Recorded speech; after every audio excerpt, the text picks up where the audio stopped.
I'm gonna give you the blueprint that gave Jack 25 yards off the tee. There's 3 steps to it. Now, the first step that I did with Jack, as he recently retired, lives in Florida, was to get his club face squared up. One of the key components to hitting the golf ball long ways is to make sure that we deliver a square club face. Not only does it help us hit the golf ball straight, but it gives us more distance. So when he was taking the club back, when Jack was taking it away, and I want you to watch right here, focus on the club head.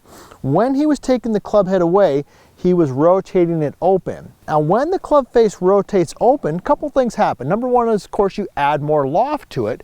And if we don't re-rotate it, we're gonna be prone to hitting kind of like a weak fade. Also, if you're not taking many divots, or you don't hardly take a divot at all, this could be why. Now, the drill that I gave him is what we call our tee to the sky drill. So I just take a golf tee, and I've got my golf glove right here. And what I'm gonna do is I'm just gonna position the tee kind of right here into the corner, right in there. There's a little crest right there, you'll see that, right?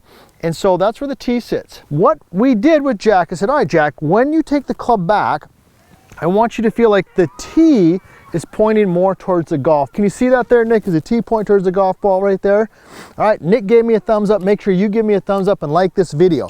So I said, all right, Jack, tee to the ball, see? And then tee to the sky. Everybody see that? Notice how the tee's pointing more up. Tee to the ball, tee to the sky. Now what Jack was doing is he was tee to the sky and then tee at the target. See the difference? Tee rotated towards the sky, club face rotated open, tee rotated towards the target, club face was in a bad position. So let me go ahead and demonstrate it. Here we go. Tee to the ball, tee to the sky. All right, I picked it just a little bit, but it still had pretty good distance on it. Now, the second thing that I gave Jack in the 3-step blueprint is lateral movement. Now, lateral movement is one of the ways that we create clubhead speed, and we cover this in our book, The Bad Lie, the 3 different power sources. And the easiest one to repeat as we get older is lateral, which basically means side to side. So when we start with our weight on our lead foot, and we move it to our trail foot, and then we move it back to our lead foot, that's what we call lateral movement or pressure shift. So the drill that I gave Jack to feel that is we put our feet together. I said, all right, Jack, put your feet together. And as you swing the club back, I want you to just step away from the target. Everybody see that? So I'm right here, just a little step away from target. Now that forces the lateral movement towards my trail foot. So we do 2 or 3 of those, and then we reverse it. This time, feet together, back swing, and then I step towards the target.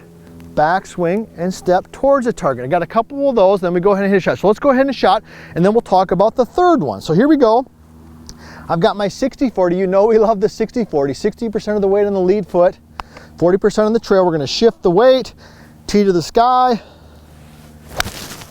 Okay, see, that was even better than the first one. The third step that I gave Jack, in the blueprint clubhead speed process was arm speed.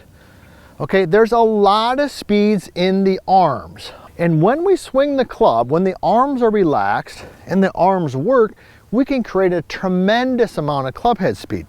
Now, the drill that we can do, because I gave a drill for each one of these, remember, tee to the ball, tee to the sky, step away, step towards. The third drill is simply hitting some shots with your feet together. So I'm gonna put a ball on a tee for this one here. And what I want you to do is just put your feet together like this and go ahead and just make a couple swings. And I want you to feel the arms just swinging. See that? Back and forth, boom, back and forth.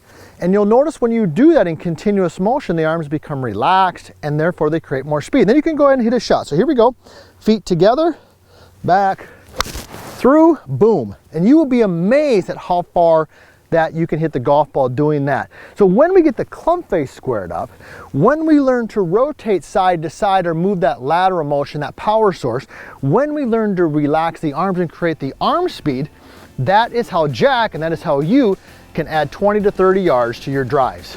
Now that we got you some more club head speed, check out my next video. And if you want to personally work with us on your golf game, check out vlscoaching.com.